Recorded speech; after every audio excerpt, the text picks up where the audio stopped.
So what we're doing today is just reviewing, just going over this stuff, trying to get this into your minds real firmly. So, and I kind of had this split up, but the first page and the fourth page are the same thing, and then the second and third page are the same thing, and then the last two pages are doing proofs. But, so on this first page, state what additional information is needed for the given method. So on this first one, if I wanted to prove those two triangles are congruent by ASA, what else am I going to need? You're going to need line UT. Okay. Line DT and line S. So first of all, what do I have already? You have angle and angle. I have those two angles are congruent to each other. So I already have a set of angles. So the other thing I need is a set of sides and a set of angles. So you could have DT is congruent to S. No, UT is congruent to TU. Okay? So you could do it either way. I mean, they didn't say which way you have to go, so you could do it either way. Let's go ahead and do it like this. So I'm going to say UT is congruent to TU. And that really is already true by the reflexive property. But I want to go ahead and list it out. Okay? So we have an angle, side, so what's the other thing we need? Another pair of angles. Yep, another set of angles. And so the way we did that is going to have to be those two right there. So I'm going to say it like this. Angle DUT,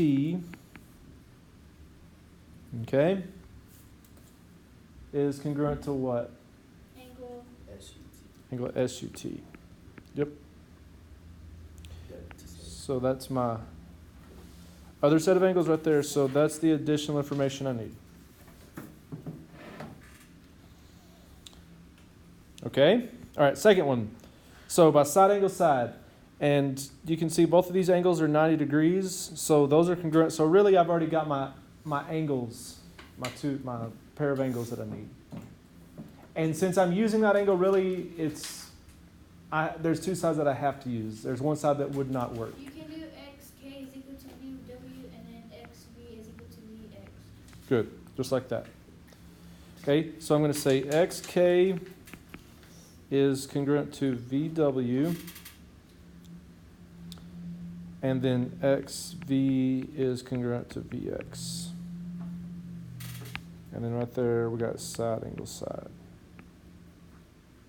Okay, so we added those two extra sides on there to get what we need.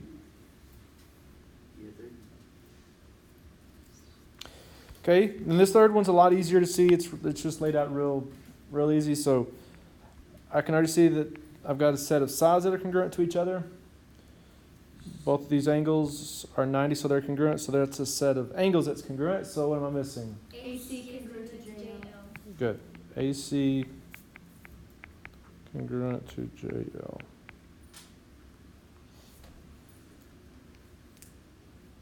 So that gives me my other side. Okay, good. So you're just going to work through there on those type. Now on the second page, turn there real quick.